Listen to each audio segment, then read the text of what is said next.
Ivan Tyrrell, you and a colleague started Human Givens 25 years ago now on quite a simple premise, really. Could you explain what it is? Well, it's simple in one sense, that it's built on an organising idea, which is a basic law of nature, that every living thing has to take in nutriment from the environment to survive. Obviously, all plants do, all living things do, but we do. We have to take in physical nutriment. We have to eat, we have to drink, we have to breathe, we have to be able to move about. So that's one element of physical needs, but we also have emotional needs. All higher mammals do. And those emotional needs we call the human givens, because they are sort of a knowledge template that nature puts into us, so that we can become human, really fully human. And you see this with babies, with they come into this world, they've got these templates that have been programmed into them in the REM state before they're even born. And so when a baby comes out, it's immediately able to identify its mother's face. And if the mother sticks her tongue out at the baby, you may have done this yourself, Sue, the baby will stick its tongue out at the mother. And yet there's no mirror, it has never seen a face before, it hasn't seen its own face. How does it know that? It's because it's got this innate knowledge. And you reckon there are 9 given needs that we're born with? Well, there are. I mean, that's been verified scientifically. I mean, the first one, for example, is fundamental, is a baby needs security. You can keep going back to a baby and a child because you see these things evolving that way in a person's life. So the baby is totally dependent on the caregiver, the mother mainly, initially. Although it'll accept cuddles for anybody, sort of fathers and friends and relatives and siblings, but it needs to feel totally secure because it can't defend itself. So we all have a need for security built into us right from the start. And it's a survival template, obviously. So we're born completely dependent. That's the first need. We are totally dependent on the world around us. That's right. And we go through life and we have that need for security even when we're adults and when we're older.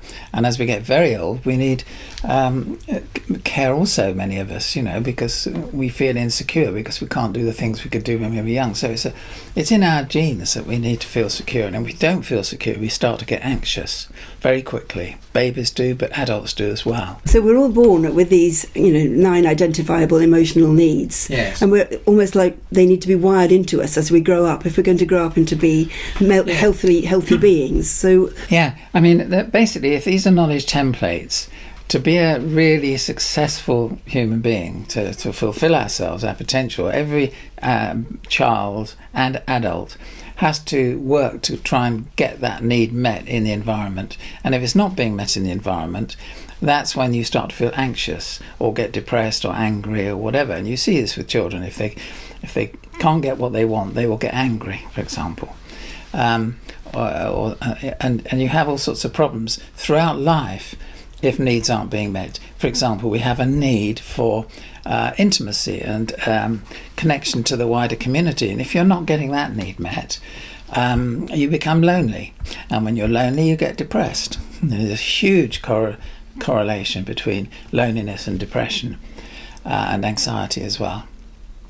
So and all the needs work like that. We have a need for control.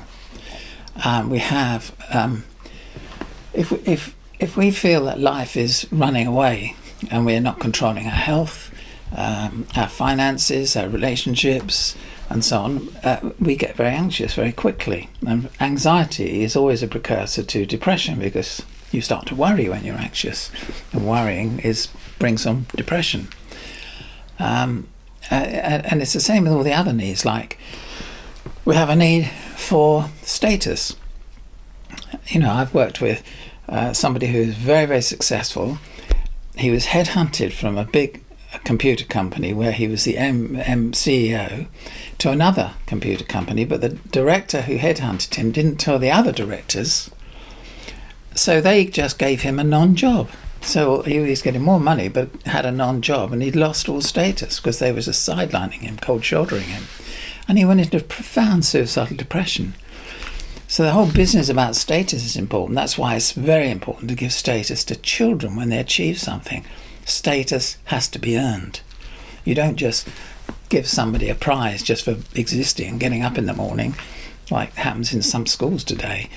But you have to earn through the achievements that you build up and generate in your life from what you do. And that's where self-esteem comes from, which is the bedrock, really, of it is. Mental health. It is. I mean, if you find somebody who thinks they're rubbish, which is what low self-esteem is, they just think they're rubbish because they've been conditioned to think they're rubbish by their school, by their parents or peer group or whatever.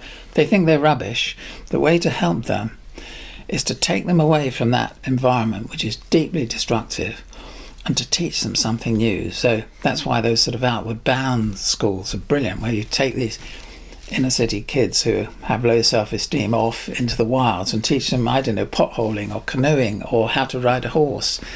And they're different after that because they know they've done something that all these other people who think they're rubbish don't know that they've done and can't do themselves.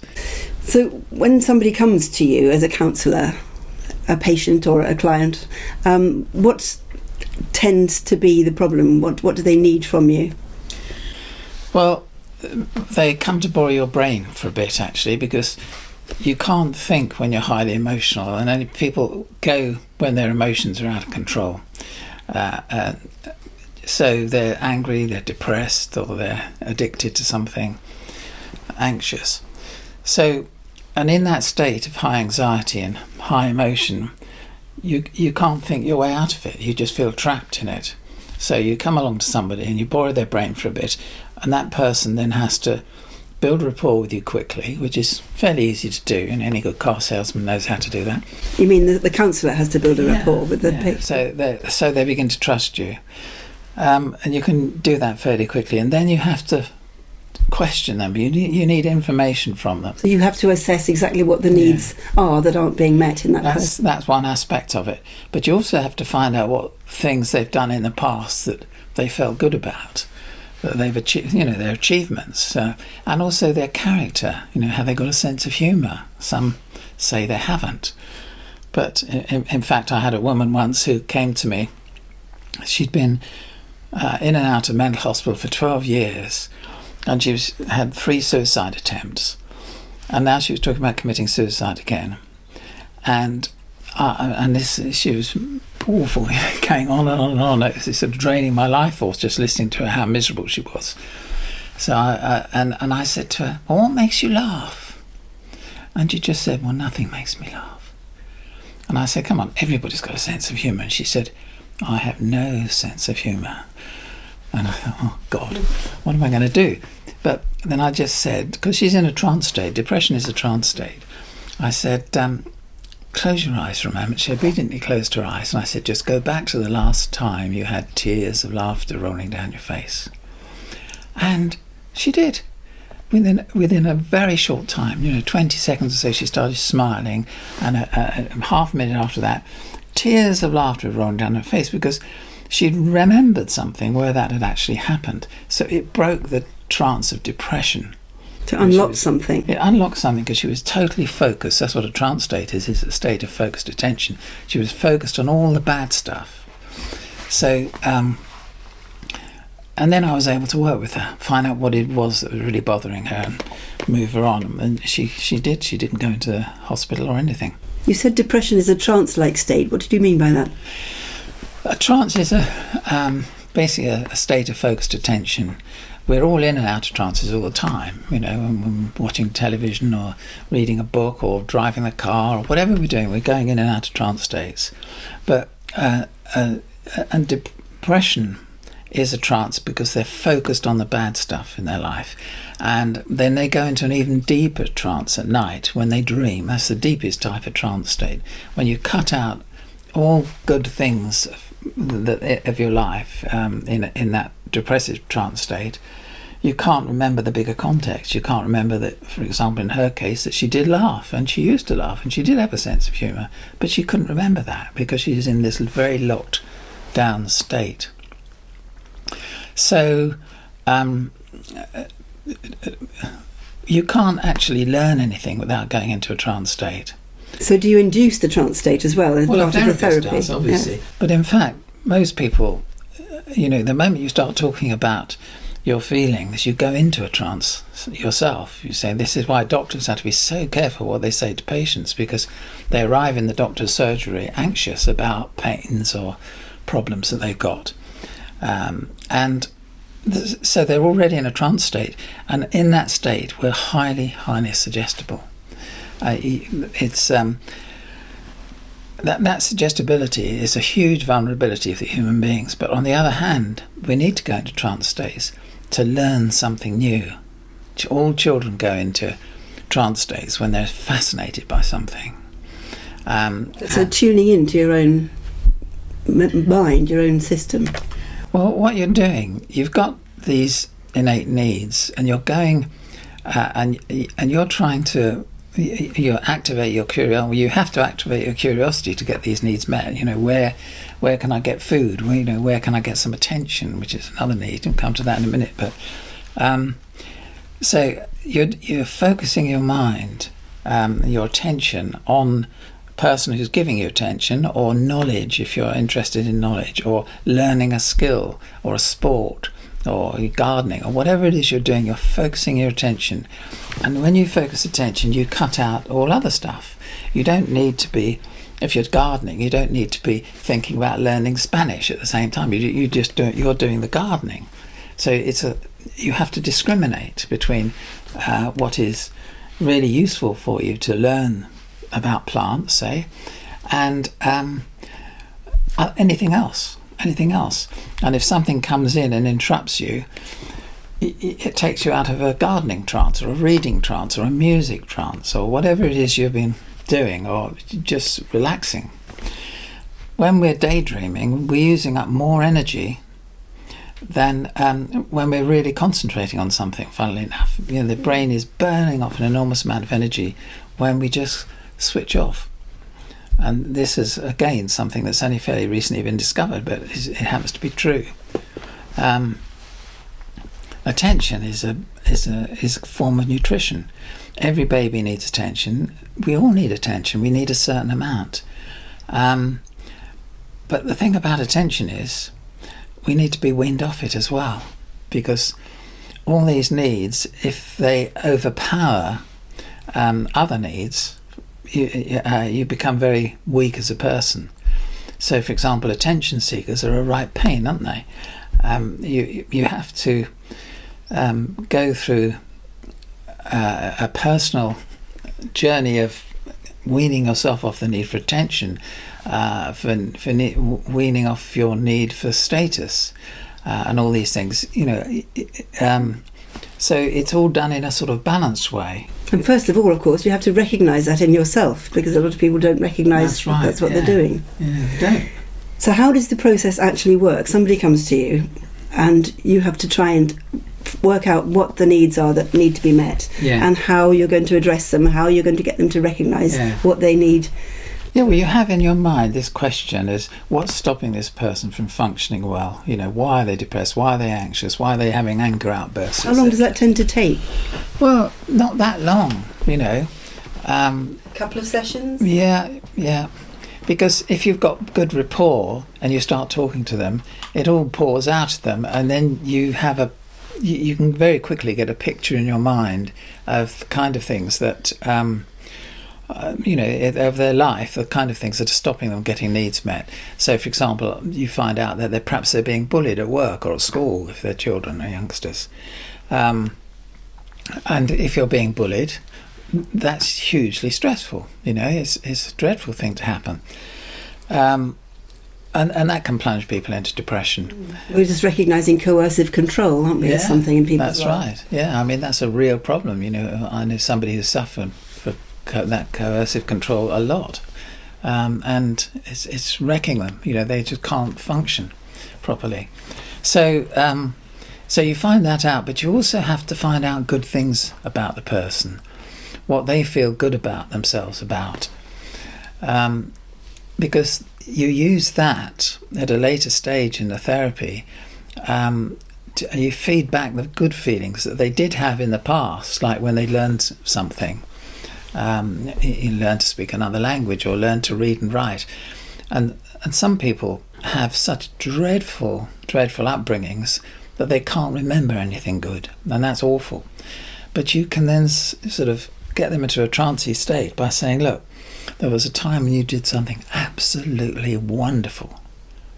And they'll look at you and say, what do you mean? And you say, well, no, there's something so wonderful. Just close your eyes and I want you just to remember it. And they close their eyes and they don't know what you're going to say. And you say, there was a time when you learned to stand on your own 2 feet for the first time. Because if they walked into the room, you know they learned that.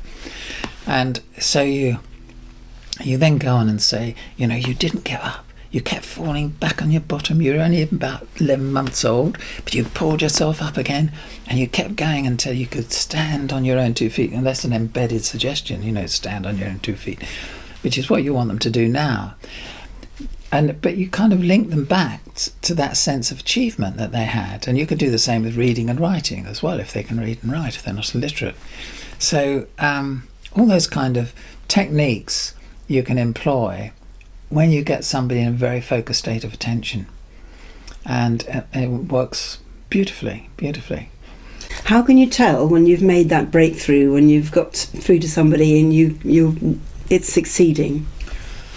That's a good question. How do you tell? Well, basically, they don't need to come to therapy anymore. I mean, the objective of a human givens therapist is you know, they get better and they get on with their lives. So, which makes it quite hard. We're not the type of therapy that says you've got to be in therapy, you've got to go into therapy and go on a long and painful journey, all that kind of stuff. It's much more to do with problem solving, and they know when they feel better, and they'll tell you. They say, thank you very much, I feel much better. Thank you. Oh yeah, they will say that, and they'll start recommending other people to come and see you and all that sort of thing. So but also you can tell by their demeanour and everything, you know, they start smiling and they're more relaxed and so on. And, you know, I've had people say, well, I haven't felt as relaxed as this for years and years, you know, because you've taken away some of these burdens that they've been carrying that's been bringing them down. And so, you know, it's not difficult. Is it a problem with human givens approach that you can't actually measure anything? There's no empirical studies that you can do to measure how things were at the start of somebody's treatment and how it was at the end? Well, there are some, like the core measurements which some people use, and we have got an emotional needs audit, but all those things vary so much. You know, you can ask for an emotional need audit and they'll give you something in the morning and then something good will happen and it'll change in the afternoon if they did the test again. All these, it's kind of a pseudoscience, and you see this in CBT all the time. The reason CBT took off, cognitive behaviour therapy, indeed, is because the government was convinced, or by somebody who went in and sold them the idea, that you could turn therapy into a sort of science by asking people on a scale of 1 to 10, how do you feel, basically. And if 10 is deliriously happy and 1 is, you know, suicidal, and then you can talk to them, and that makes it more scientific. But it's a false way of looking at things, because people's feelings and things that happen to them change all the time. You know, we all feel different. For example, in the evening we might get to a state where our concentration goes. We just want to chill out and then eventually nod off to bed and go to sleep. So our ability to be outwardly focused on the world changes all throughout the day. Our ability to enjoy other people's company changes all the day, you know, throughout the day. So that's you can't really be objective about this sort of thing. People have tried and tried and tried, but what really counts is when patients say to you, "Oh, I'm so glad I came. That's really wonderful," and you know, off they go, happy. And how many sessions did it take, you know, to get there? Well, usually a handful of sessions. I mean, we get most people, not everybody, but most people out of depression very quickly. About 3.5 sessions is on average. And they're an hour at each session? Yeah, on average, yes. Some take a bit longer, but it depends on the person. You see, I mean, people on the autistic spectrum, for example, they need more or less interventions throughout their life of one sort or another, and care very often, even at the very highest end. How do people find you?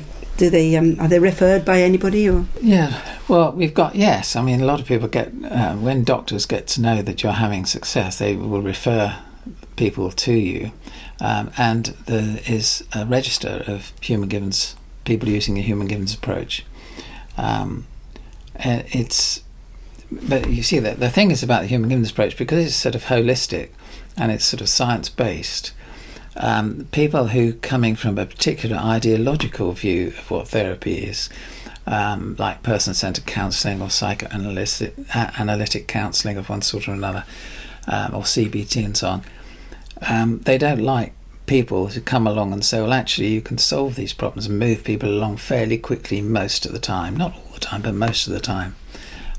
So this comes from the academic world, because academics decide, and they write the textbooks basically, they decide what should be taken note of by the government who've put out the money for mental health and so on. And this is a real problem, because how we evolved this is through trial and error. We looked at all the different types of therapies, what seemed to be working and what wasn't working, tried things out, did lots of courses ourselves, Joe Griffin and I, and worked on people. The best way to learn how to be a good therapist is to actually go and practice on people, not to absorb a bank of ideas from psychoanalysis or something, and then ask people to come into therapy and pay you a fortune for years, 2 or 3 times a week sometimes. That just doesn't work. Because basically, one fundamental need of human beings is to have volition, have control. And if you feel you haven't got control... If you feel you've given your control to your therapist, well, that's what people do. They say, I can't, I'd like to go on holiday, but I'll have to ask my therapist, that kind of thing. And therapists get very upset if you want to end therapy. I've seen this time and again, this kind of weird behaviour that goes on. But fortunately that's sort of beginning to die out, and more sort of solution focused orientated approaches to therapy is catching on. And presumably that's changing all the time, because the world around us is changing all the time. Yeah, it is, and sources of anxiety are changing as well. I mean, it started when I was at school, because there was a boy that I used to cycle to school with who was kind of a bit of a weakling, really, a runt of the pack sort of boy. But I got to know him a bit. And one day, this one I was about 14, he came to school and he sat in the class, but he was sobbing. And he sobbed and he sobbed, and the teacher said, his name was Wally, unfortunately, but he said, "What's the matter with you, Wally? Snap out of it, boy," and all this kind of stuff. And he didn't stop crying. And in the end, the teacher kind of said, "Well, what's the matter?" And the boy just said, "My tortoise died." And of course the whole class roared with laughter, because it was such an unexpected response. And the teacher softened a bit, and because it was quite a strict school, really, a grammar school, and sent him home. But that weekend he killed himself. Oh, no. So you have to think what was happening in his home life, that his tortoise, as well, he was getting his need for intimacy and connection met. He's getting some needs met from this tortoise that had died. Maybe it had been killed, I don't know. But whatever happened, that started me off thinking, oh, why would anyone kill themselves? It just didn't seem to... I couldn't... it's such a wonderful world, for a child or for anybody, and I had a lovely childhood. Why would he do that? And then when I went to college, a couple of people there that I sort of knew also killed themselves. And it's such a drastic act. That got me interested in all these things. And another thing that got me interested in the mind was when I smashed my elbow up in the gym at school when I was 15. And I had the operation to try and fix this elbow. So, it's fractured. dislocated, all sorts of things, and I've never been able to straighten it since. And I had the operation under hypnosis. And when I went back to school, I was telling everybody, the chap hypnotised me, and he did this thing with the fob watch, which is classic, isn't it? But he did it. And of course, I didn't understand what was happening, but I felt absolutely no pain, and I actually saw my bones being put back together, because he asked me, and being a sort of 15-year-old boy, he said, "Do you want to see it or not?" And I said, "Well, yeah, I have to see it, And then, but the teacher, when I was back at school, just didn't believe in hypnosis and didn't believe me. But I knew it was true, and then my parents knew it was true. And that sent me off to the library. I went to Sutton Library and got out a book on hypnosis. And that was my first introduction to this whole topic. And now, of course, I do know a lot more about it, and how powerful a tool it is in therapy. Because what you're effectively doing is, hypnosis is an artificial way of accessing the REM state. That's what it means, because the REM state is when you dream. Being the rapid eye movement. Yeah, rapid eye movements. It's the obvious sort of physical example of that sort of thing. So you go into an equivalent of a dream state, where your imaginative metaphorical mind takes over and provides all these metaphors to resolve unacted out emotional arousals from the previous day. But then you see all the same hypnotic phenomena that you see it in dreaming. For example, when we dream, we're paralysed. The anti-gravity muscles are switched off, which is remarkable, isn't it? We also, all dreams are metaphors. If you dream about somebody, that person actually is somebody else, but you've switched because of a similarity. There's been a metaphorical translation from somebody else, and so on, and same with places and things in dreams. They're all metaphorical translations. So that happens in trance as well, which is why when you use metaphors and stories in somebody who you've put into a trance, which is very easy to do for most people, by the way, they're so powerful, because that the right hemisphere, which dreams but also is the metaphorical part of the brain, that's where metaphors are processed, latches onto the pattern. And the brain is a pattern matching organ. All the time we're pattern matching to making connections. Yeah, making connections of all kinds, to what we've been familiar with, what we've learned from life experiences, and just recognizing things and so on. So if something's happening to you, the first thing the brain does is it goes on a sort of an inner search, looking for, what's this like? What have I experienced that's like this? And because it needs information to deal with whatever's happening. And when that happens, very odd things happen. Like, for example, if ever you've been in a serious car accident, which I've been in a couple, you completely, time slows down. You get a completely different impression of what's going on. It seems to take forever. A camera would just say, "Oh, that was just 1 second or 2 seconds or something." Massive amount of information is being processed by the brain, so that you can work out how to get out of this situation and survive. So the brain is a pattern matching organ, which is another important human Gibbons idea in human Gibbons. When people are suffering, things that happen to them, they are pattern matching to bad stuff, and that's cumulative. It is, yes. It's fortunately, there's quite a lot you can do. You can approach a person through metaphors, stories, anecdotes, but they have to be appropriate to the person. It's no good. You're dealing with some a builder, comes in on this and you use metaphors about ballet dancing. It just wouldn't work. It's got to be appropriate to the person you're working with. So in a way, we condition ourselves, and you've got to kind of unpick that and recondition send it off on a different pathway. Exactly that. Yeah, it's exactly like that. It is kind of a reconditioning, because we need to be conditioned. If we weren't conditioned by things, we wouldn't know how to open a door every time we come to a door. We couldn't do it. So conditioning is how children learn. But you've also got to be able to be flexible And that's something that isn't taught so much, except, wiser adults can teach youngsters how to be flexible in their thinking and their activities and their ambitions. Do you ever find somebody you actually can't work with, you can't make progress with? Psychopaths are very difficult. And what do you mean by a psychopath? Well, a psychopath is somebody who they're sort of almost got a kind of an animal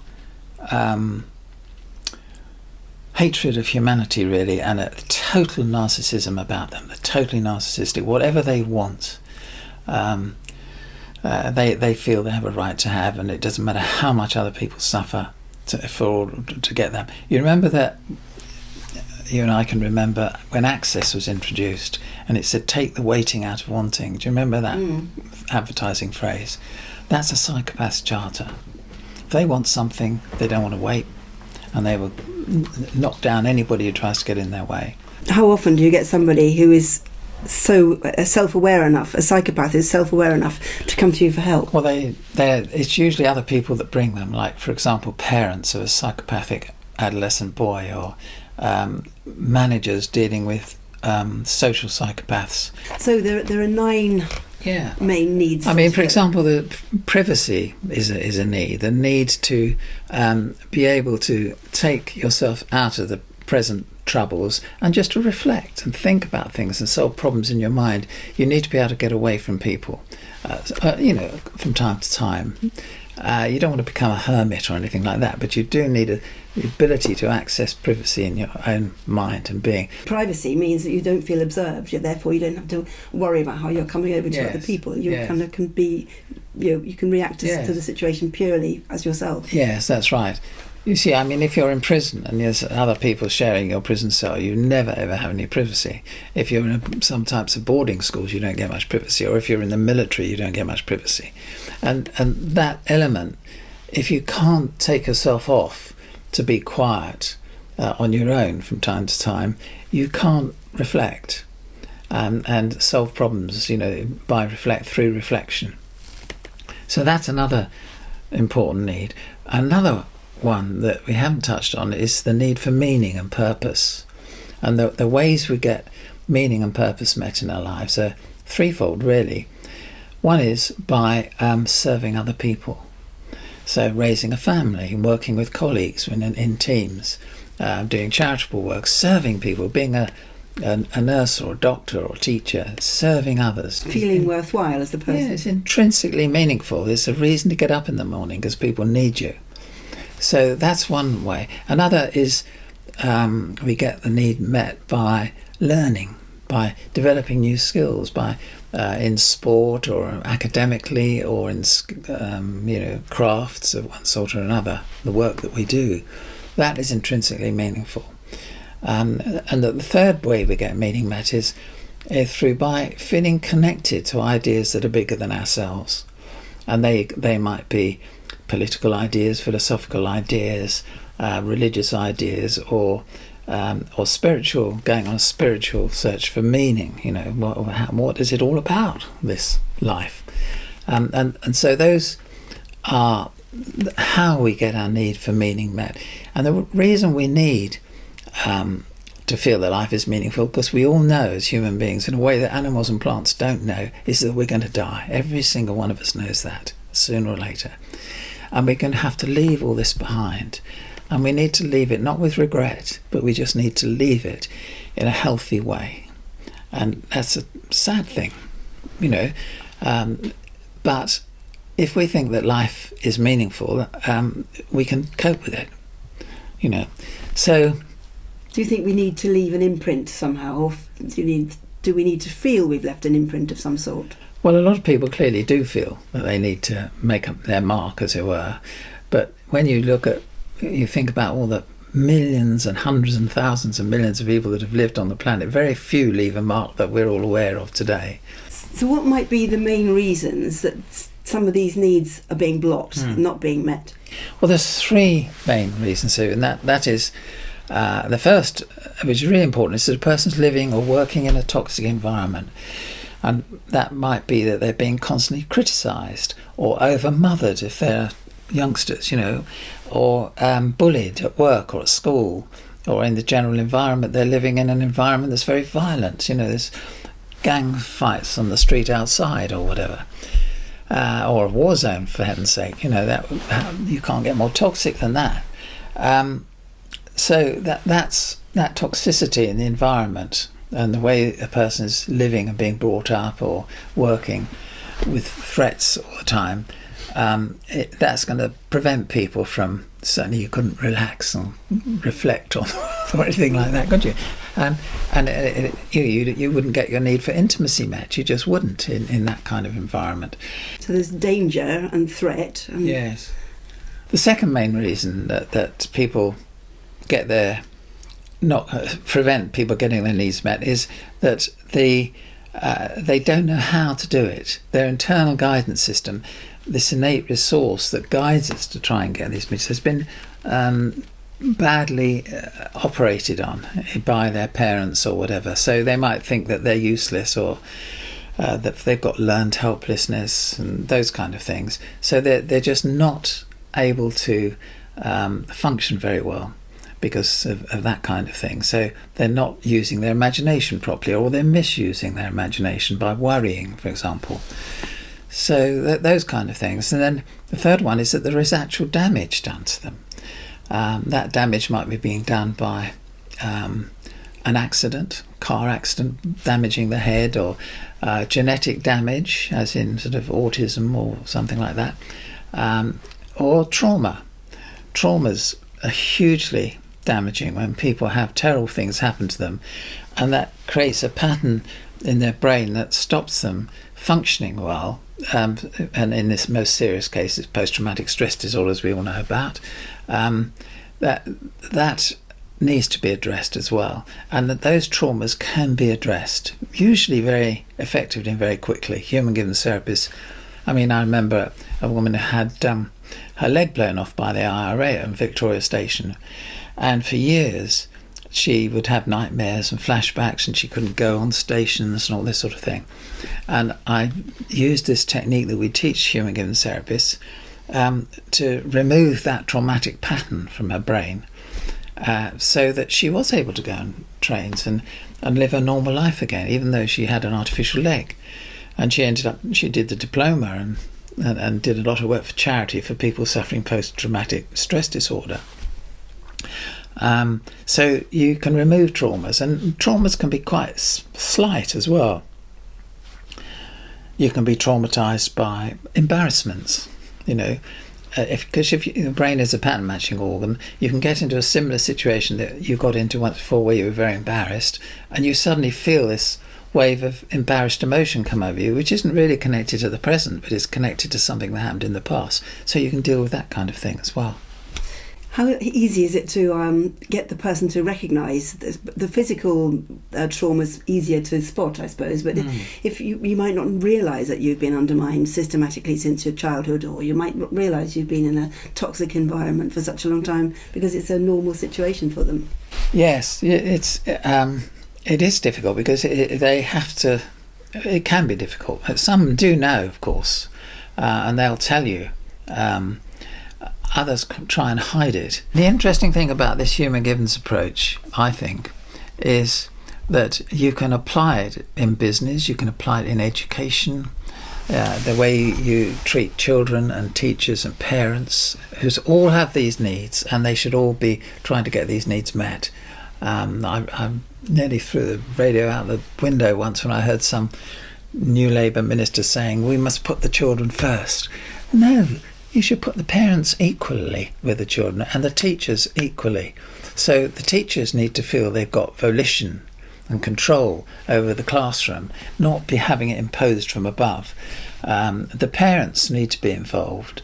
So it's a holistic approach to education and upbringing of children, because that's critical. You know, these are the futures, everyone says. But also, it can carry out into the bigger world, the world of politics.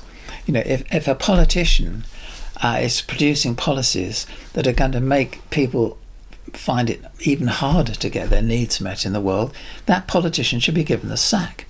We shouldn't allow bureaucrats and politicians to restrict the ability of the population to get their basic needs met. in a balanced, fair way with alongside other people.